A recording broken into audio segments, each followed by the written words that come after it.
Miyazaki Howe's words serve as a gentle reminder of the impermanent nature of life. Some people only accompany us for part of the journey, and when we reach a station, they will step off the train. Even our life partner, no matter how many storms and sunny days we've weathered together, will eventually reach a point where they must say goodbye. As we enter the twilight years, the pain of such loss feels even more profound. The once familiar home becomes empty, and life seems to lose its foundation. But time does not stop, and those who have passed cannot return. So how do we overcome the sorrow, heal the wounds of the heart, and continue living a meaningful life at the age of 70 or 80? This video is dedicated to you, those who are bravely continuing the journey of life after bidding farewell to their beloved partner. Our journey continues, and I hope to accompany you further along the path ahead. Subscribe to the channel today to become a companion, and together, let's explore the secrets to living joyfully, living fully, and living with meaning, especially as we grow older. If you find this video helpful, please share it with your loved ones who have also lost a life partner to help soothe their pain, find joy in life, and continue their journey in the fullest way. Because life, despite its losses, always holds hidden wonders waiting for us to discover. And I believe that together we will find the strength and faith to keep moving forward on the road ahead. Today we will listen to the stories of three people, three different pieces of the life puzzle of loss and grief after the passing of a spouse. Each story is a heartfelt reflection, a lesson in acceptance, healing and love. If you are ready to open your heart to empathize and share, please comment one in the comments section. Let's create a reflective space together where we can learn, heal, and find the strength to continue living. The first lesson: don't dwell in sorrow for too long.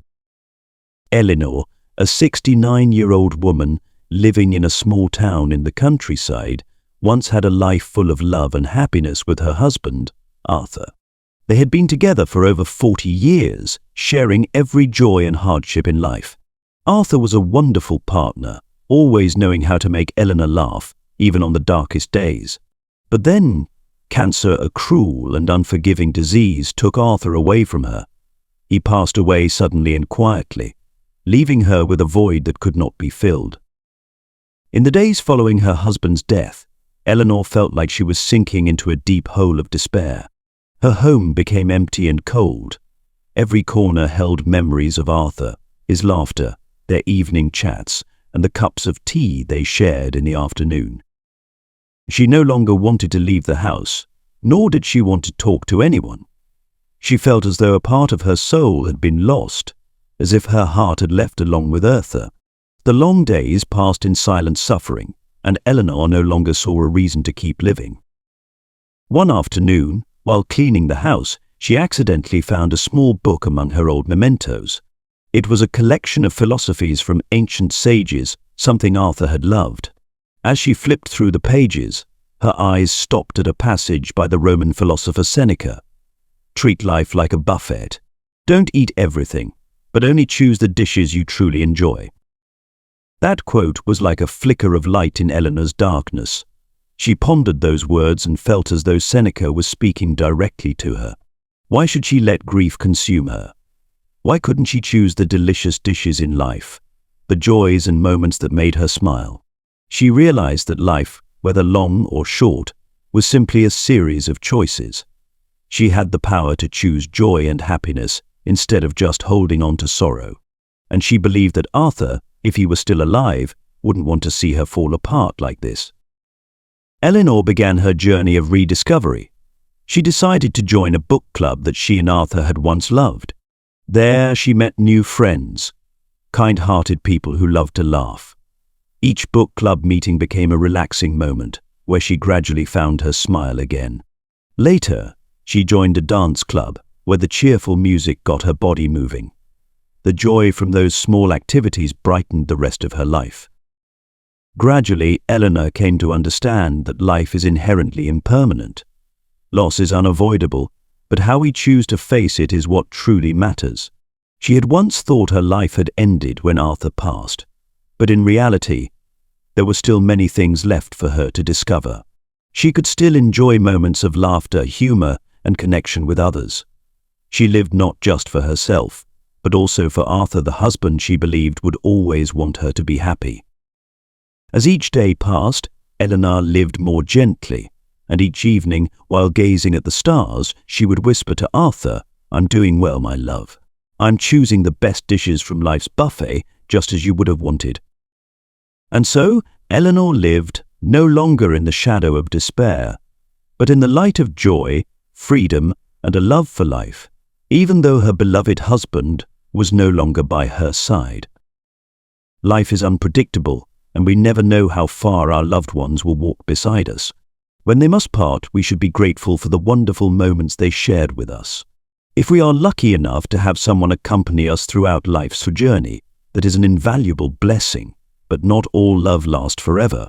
No matter how deep the sadness or pain, time keeps moving forward, and those we've lost cannot return. When a life partner passes away, we must heal ourselves and continue to live a good life as a tribute to them. The story of Eleanor is a poignant testament to the journey from despair to the realization of life's impermanence. The pain of loss she endured is something anyone who has lost a loved one can empathize with. But Eleanor also proved that age is not a barrier to new joys and experiences. In old age, we can slow down, appreciate the small things around us, and enjoy the fruits of a lifetime of effort. Furthermore, old age is not just a time for reflection, it's also a time to give love and receive warmth from family and friends. Despite all the storms she had weathered, Eleanor realized that there were still joys waiting for her ahead. Life continually offers us opportunities to choose goodness, love, and happiness, a gift that both the living and those who have passed on would want us to embrace and cherish. Lesson 2. Not relying too much on children for the rest of your life. Have you ever wondered what life is like for elderly parents living with their grown children? Do they find comfort and happiness, or does it lead to unexpected challenges and heartache? In the story I'm about to share, Margaret, a 67-year-old widow, shares her emotional journey of living with her daughter and eventually deciding to live on her own. Her experience reveals an important lesson about independence and finding true happiness in the later years of life. Join us as we explore her story and discover why sometimes the best companion you can have is yourself. Margaret had once lived a peaceful and loving life with her husband, William. After more than 4 decades together, he passed away suddenly from a stroke, leaving her with a deep sense of emptiness and loneliness. Margaret tried to adjust to life without William, but each day seemed more difficult as the house became eerily quiet and empty. Seeing her mother in pain and worried she couldn't manage alone, Margaret's daughter, Amelia, decided to bring her to live with her family. At first, everything seemed fine. Amelia, her husband, and their children tried to spend as much time as possible caring for and comforting Margaret. Surrounded by the love of her family, Margaret initially thought her loneliness had been eased. But gradually Margaret started to feel unsettled. Life in Amelia's home was completely different from what she was used to. Amelia and her husband were busy with work all day, while the children were preoccupied with school and other activities. Margaret tried to adapt at first, but the generational and lifestyle differences soon became apparent. Her routines, like getting up early for tea or enjoying the quiet solitude of reading, no longer fit into a household filled with constant noise and activity. She began to feel like a guest, out of place among her loved ones. After many sleepless nights, Margaret decided to return to her old home, the place she and William had shared for decades, where the memories of their life together were still alive. She resumed her daily activities, tending to the garden, baking, and cleaning up on her own. These seemingly small tasks brought her a sense of peace. In the quiet, Margaret realized something she had been avoiding. Life, no matter how full of relationships and love, is ultimately an individual journey. She remembered the days of her youth, when she and William were just starting to build their family. Together, they overcame many challenges, but in the end, William had to leave. And now, even though her children always loved and cared for her, Margaret realized that their lives were still their own. Each person has their own journey, and her happiness couldn't depend on the care of her children or anyone else. She understood that everyone comes into this world alone and will eventually leave it alone. Happiness doesn't come from waiting for someone to bring it to you, but from creating it yourself, through the small things from within. Margaret began to love the peace and quiet of her small home again, feeling calmer as she realized that life, whether long or short, must be lived in the way we choose. She no longer felt overly lonely or sad. Margaret took care of herself, participated in community activities in the village, and occasionally visited her children and grandchildren when she wanted to. She began to enjoy the simple moments, a beautiful morning, a good book, or simply admiring the garden she and William had once tended to. Life moved on, and Margaret found happiness in her freedom and peace, a happiness that no one else could give her but herself. Her journey was proof that, while love is indispensable, ultimately, each person must take responsibility for their own life and happiness. Lesson 3. Don't rush into finding a new partner or remarrying. The loneliness that follows the loss of a beloved spouse can make us long for something to fill the void, for a shoulder to lean on. Many people believe that remarriage is the magic solution to ease the pain and bring happiness. But is that really the best solution when the emotional wounds still linger?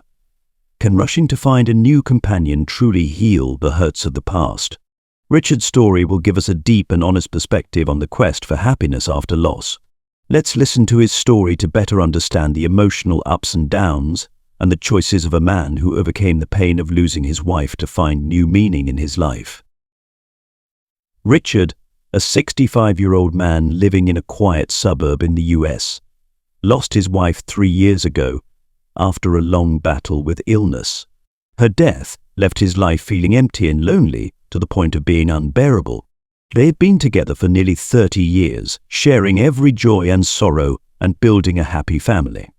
After his wife passed, Richard felt adrift, as if a part of his life had disappeared. He believed that to escape this loneliness, he needed to find a new partner to fill the emptiness in his heart. After only a few months of dating, Richard met Susan, a 50-year-old woman who had divorced her husband and had 2 children of her own. Susan was youthful, full of energy, and made Richard feel revitalized. They quickly fell in love and got married. At first, their new life seemed to be going well. Susan was an intelligent, witty woman who always knew how to make Richard laugh. Her presence brought him a sense of freshness and a bit of joy he thought he had lost forever. However, after a short time, challenges began to arise. Richard had 3 grown children, while Susan was still caring for her 2 teenage children.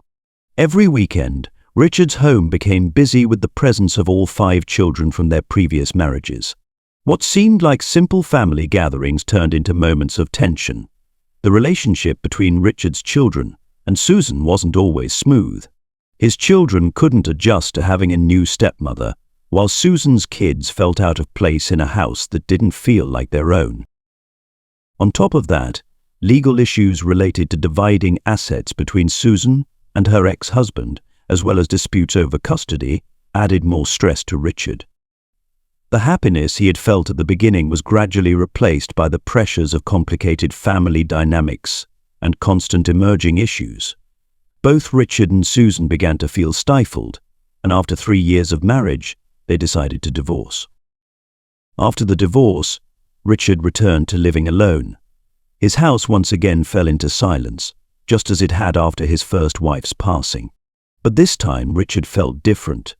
He realized that the loneliness he had tried to escape couldn't be filled by seeking a new relationship. Happiness wasn't something that could be temporarily patched up by someone else, it had to come from within. He had sought solace in a new marriage, but it only left him feeling more tangled and exhausted. Joel began spending more time on himself. He returned to hobbies he had neglected for years, like reading, gardening, and joining local clubs. He learned how to enjoy the quiet moments of life without relying on anyone else to bring him joy. He understood that happiness couldn't be found by filling the void someone left behind, but rather by accepting and living with himself, with gratitude for the present life. In the end, Richard realized that living alone wasn't so bad. He no longer felt as lonely as before. On the contrary, he felt more free and at peace. Instead of searching for someone else to make him happy, he learned how to bring happiness to himself. And that was the most important lesson life had taught him. No one can make you happy if you can't find happiness within yourself. When losing a life partner, the feelings of grief and loss are inevitable. Suffering is a natural emotional response to loss, and it's important to allow yourself to experience it. However, dwelling too long in grief can have negative effects on both mental and physical health. If you let the pain dominate for too long, you risk falling into depression, anxiety, or experiencing a decline in overall health. Instead of letting sorrow take control of your life, try to manage and overcome it in a positive way. This doesn't mean ignoring your emotions, but rather learning to accept them and move forward. Allow yourself to grieve for a set period of time, and then slowly find balance in your life again. One effective way to do this is by establishing a daily routine that balances self-care, engaging in positive activities, and maintaining social connections. Participating in light physical activities like walking, joining yoga classes, or fitness sessions for seniors not only helps improve your physical health, but also relieves mental stress. Additionally, developing healthy eating habits and maintaining a regular sleep schedule play a crucial role in recovering from grief. And remember, grief is a process, not a destination, and you can absolutely overcome it to find joy and meaning in life once again. As you enter this phase of life, one of the key factors in living well is maintaining independence. After losing a spouse, many people tend to rely on their children or relatives for emotional and material support. However, over-reliance on others can create a feeling of losing freedom and may lead to conflicts in family relationships. This can negatively affect both sides and create unnecessary tension. Maintaining independence doesn't mean completely separating yourself from your children or loved ones, but rather maintaining the ability to make your own decisions and take care of yourself. This brings you a sense of freedom, self-determination, and helps preserve self-esteem. When you can manage your life independently, you'll feel more comfortable and relieve pressure from your children, keeping family relationships harmonious. To preserve independence, you might consider maintaining your own home, or if living with your children, try to create a private space for yourself. Engaging in community activities, senior clubs, or volunteer groups is also a great way to stay socially connected while maintaining your independence.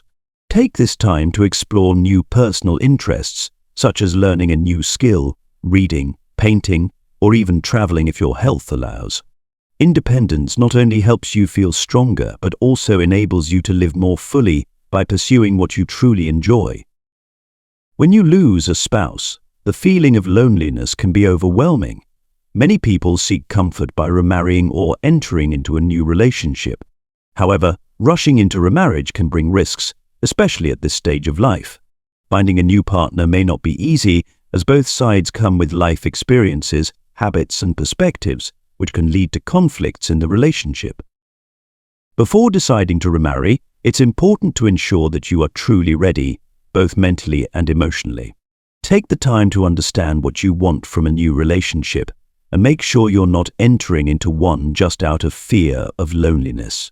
A new relationship can bring joy and comfort, but it requires careful consideration and alignment of goals and values between both parties. Instead of immediately seeking a new partner, you can focus on building other positive social relationships. Joining clubs, community groups, or even volunteering can help expand your social network, creating new connections without necessarily being romantic ones. This helps you feel connected and less lonely while giving you the time and space to carefully consider entering into a new relationship. And just as dawn always breaks after the darkest night, life goes on with new hopes even when we face great losses. Each person's journey has its stops and farewells, but don't forget that there are always new beginnings and new joys waiting for us ahead. If you are in your 70s or 80s and have just experienced the pain of losing your spouse, remember that you are not alone. Many others are going through similar emotions. and they have found the strength to overcome and continue to live meaningful and fulfilling lives. The 3 secrets we've explored in today's video will hopefully be valuable tools to help you on your journey ahead. Remember to accept the pain, but don't let it drown you. Allow yourself to grieve and cry, but don't forget that life still has many good things in store. Take care of your physical and mental health. Maintain a healthy lifestyle and find joy in the activities you love. Connect with your community and build new relationships. Open your heart to those around you, share joys and sorrows, and you will realize that you are not alone. The twilight years are not the end, but a new chapter in the book of life. Continue writing this chapter with the brightest colors, with love, optimism, and gratitude. Most of all, cherish every moment, every breath, every smile, because this life is a precious gift, and every day is an opportunity to love, share, and enjoy. Thank you for joining us in this video. Remember, no matter the ups and downs of life, you can always find joy and happiness if you know how to love yourself and appreciate what you have.